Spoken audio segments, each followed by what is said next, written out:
Salut, salut! Re-bienvenue sur le podcast Autrement. Je commence par te souhaiter un super beau temps des fêtes. Je sais pas si c'est une période qui est plus calme pour toi, que tu es en congé, que tu passes du temps avec ta famille, avec tes proches. Si c'est le cas, profite de ces moments précieux-là. Profite du temps avec ta famille, tes proches, dépose-toi, repose-toi et je te souhaite une très, très belle période. Si jamais tu es au travail, parce que ça l'arrive, ça m'est arrivé dans le temps de devoir travailler pendant cette période-là de l'année, ben bon courage, lâche pas. Des fois, c'est une période, dépendamment de ton milieu de travail, hein, qui est plus tranquille aussi, considérant la faible achalandage, des fois, c'est une période qui est plus occupée aussi. Ça se peut. Bref, c'est quand même une période qui est remplie de magie. Donc, bon temps des fêtes. Puis, petite pensée spéciale à tous ceux pour qui cette période-là de l'année est moins joyeuse, moins heureuse, qu'il y a des choses qui remontent dans cette période-là. Donc, je pense très fort à vous aussi. Aujourd'hui, qu'est-ce que je fais là en ce 25 décembre à sortir un épisode de podcast? Ben, c'est justement de ça dont je veux vous parler aujourd'hui, pourquoi j'ai fait ce choix-là cette année d'être présente quand même dans cette période-là, qui est une période calme, qui est une période justement où tout le monde est plus déconnecté, prend du temps plus avec ses proches et moins en mode entrepreneuriat, business, carrière, profession, tout ça. Et pourquoi j'ai décidé quand même d'être présente, de rester active, de faire un épisode de podcast. Il va en avoir un aussi la semaine prochaine. Donc, c'est quoi cette décision-là? Pourquoi? Et je vais vous parler de cette période-ci de l'année, mais de toutes les périodes d'accalmie. Donc, en gros, aujourd'hui, on va jaser de comment puis pourquoi rester visible puis tirer profit de ces périodes-là où c'est plus calme, comme les fêtes, comme les vacances d'été, tous ces moments-là. OK? Donc, pourquoi? Je vous parle de ça. Donc, la période des fêtes, justement, ou la période d'été, là. Je vais parler de la période des fêtes, mais on peut appliquer ça à toutes les périodes où c'est plus mort, hein. Puis ça peut être parenthèse, en partant, ça peut être une période qui est plus tranquille dans ton monde à toi. Tu sais, moi, je parle de la période de l'été souvent comme professionnelle. La période de l'été, c'est une période qui est peut-être plus calme, justement, à cause des vacances de tout le monde, à cause de nos vacances à nous. Si on travaille avec des enfants d'âge scolaire, des fois, ils sont en pause l'été, etc. Mais peut-être que dans ton domaine de travail à toi ou dans ta profession à toi, c'est une période qui est plus occupée, puis qu'il y a des périodes qui sont plus calmes, qui sont plus des temps morts dans l'année. Fait que je te laisse voir. Mais bref, garde en tête période d'accalmie, période qui est plus calme dans ton monde, dans ton univers à toi. Comment est-ce que tu peux tirer profit de ça, tirer avantage de ça pour justement te faire voir? Donc, par exemple, pendant la période des fêtes, il y a souvent des gens qui vont prendre des pauses dans la création de contenu, qui vont être moins présents, moins visibles. Des fois, on voit pas nos clients pendant cette période-là non plus. Donc, c'est vraiment une période un peu plus calme, un peu de pause et tout ça. Et en fait, on pense souvent justement que le public, que nos clients potentiels ou les clients actuels sont pas présents, ou sont moins disponibles, sont moins actifs, tout ça. Puis, moi, j'amène à réfléchir un peu de l'autre côté, à voir, justement, est-ce que ces moments-là ou ces personnes-là ont peut-être moins de tâches, sont peut-être moins en mode, justement, travail, ont peut-être un horaire qui est un peu différente. Et si ce moment-là, c'était pas justement un bon moment pour aller rejoindre ces personnes-là, parce que peut-être qu'ils ont plus de temps. OK? Exemple, dans ma vie à moi, c'est sûr que la période des fêtes, c'est une période où c'est quand même plus tranquille. Mes enfants sont avec moi à la maison. Moi, je prends justement une pause. Je travaille quand même toujours par-ci, par-là parce que j'aime ça avancer sur mes projets puis que ça me plaît. Je suis pas complètement déconnectée, mais reste que c'est une période où je suis moins en surcharge, j'ai moins de rencontres clients, j'ai moins de choses à remettre, j'ai moins de deadlines, etc. Et donc, j'ai plus de moments, justement, j'ai plus de moments pour réfléchir, pour regarder du contenu, pour lire peut-être du contenu plus en profondeur, etc. Pour passer du temps sur mon téléphone, sur mes réseaux sociaux, veux pas, un bon 27 décembre au matin, ça se peut, moi je me lève hyper tôt, même pendant mes vacances, ça se peut qu'à 6 heures du matin, je sois assis sur mon téléphone en train de scroller sur mon compte Instagram.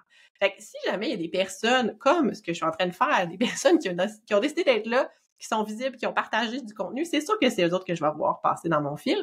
Puis si c'est du contenu qui est pertinent, qui est utile, qui est riche, qui apporte de la valeur, puis qui est pas juste « je te souhaite un joyeux temps des fêtes », probablement que je vais avoir plus d'attention à apporter à ce contenu-là.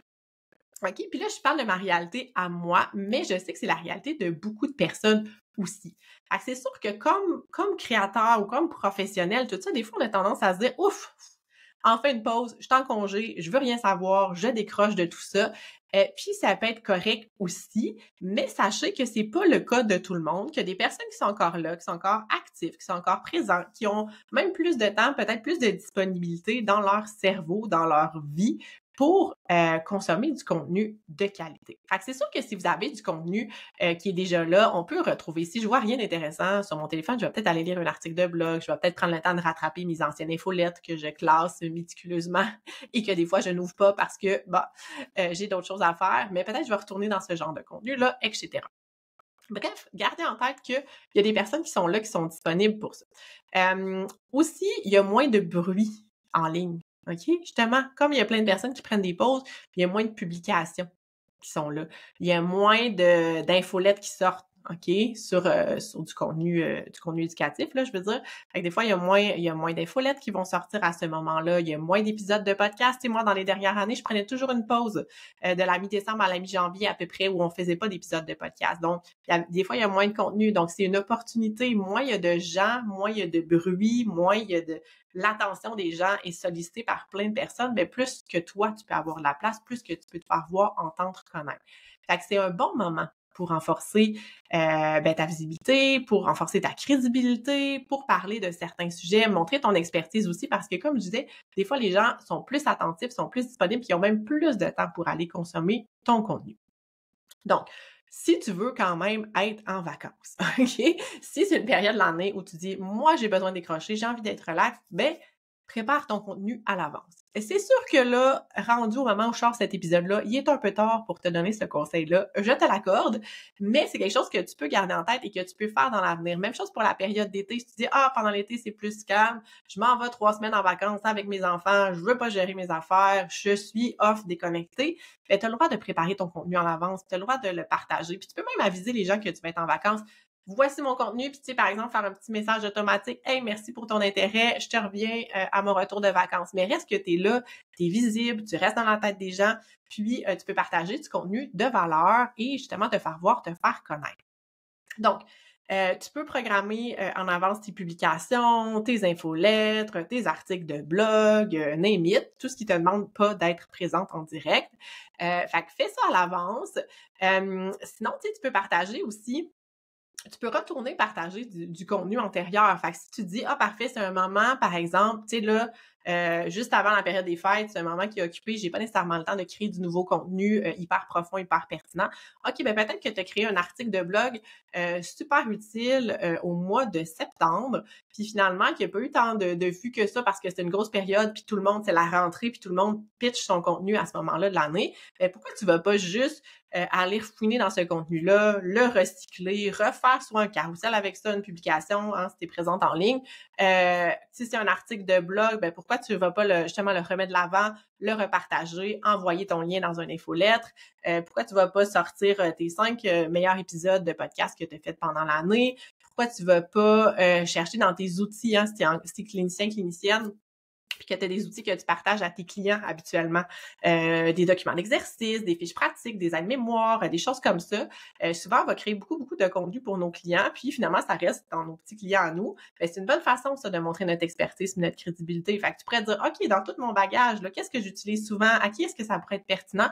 Tu pourrais dire, parfait, pendant cette période-là, un peu plus calme, ben, je vais envoyer un petit courriel à mes clients actuel, je vais dire salut, voici l'outil que j'utilise, ça sert à ça, ça.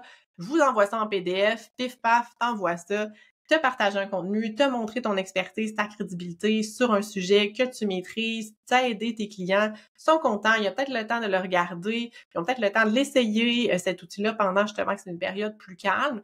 Fait que toi, t'as pas créé quelque chose de nouveau qui t'a demandé vraiment beaucoup de temps, mais t'as partagé de la valeur à ton audience dans une période peut-être où il était plus disponible pour la recevoir qu'en plein mois de septembre dans le rush du début d'année scolaire avec les enfants, par exemple. OK? Donc, ça. Fait que ça, c'est quelque chose qui est vraiment utile puis qu'on peut garder en tête. Puis je vous dirais, là, c'est exactement la même chose l'été. Tu sais, souvent, on va se dire, par exemple, là, je parle Mettons, dans le temps, quand j'étais en tête de la clinique, on avait fait un projet d'été qui était vraiment en lien avec la lecture et l'écriture. Fait que oui, il y a plein de gens qui l'été sont comme off, les enfants sont tannés, ils ont travaillé fort toute l'année, ils veulent juste décrocher, ils veulent une pause. Oui, possiblement.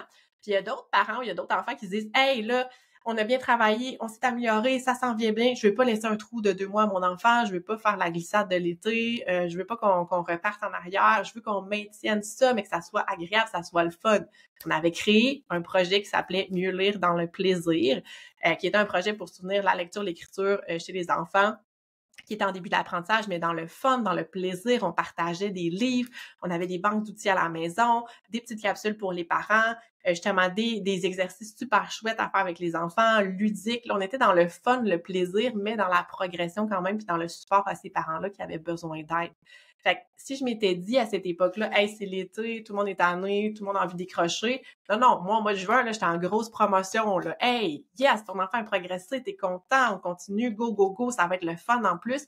Fait que dans la période où tout le monde commence à faire ça comme ça, être en accalmie, moi, j'étais comme, bouh, en gros lancement, visibilité, promotion, publication, etc. Ce qui a fait en sorte qu'on a pu rouler des choses pendant l'été, servir des clients, apporter de la valeur, montrer nos connaissances, notre expertise dans une période qui aurait pu être une période qui était plus calme. OK?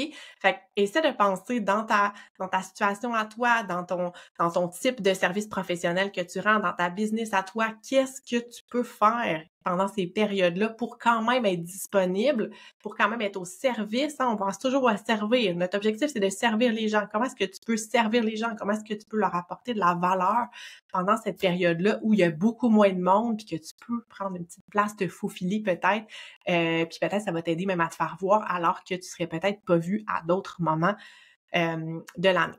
Puis voilà, fait que tu sais, c'est quelque chose que tu peux essayer de mettre en place.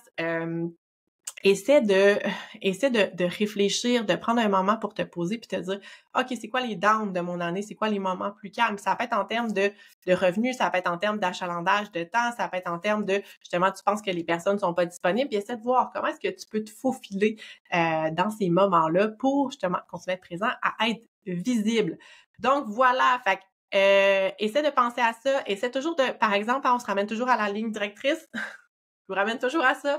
Fait que oui, des projets, des idées, est-ce que c'est aligné avec où tu t'en vas? Est-ce que c'est aligné avec ta grande mission? Fait que oui, on veut répondre à des besoins, peut-être innover, penser à des choses différentes ou penser comme faire les choses autrement ou juste recycler des choses qu'on a déjà fait. Bref, mais on reste aligné toujours avec notre ligne directrice, hyper important.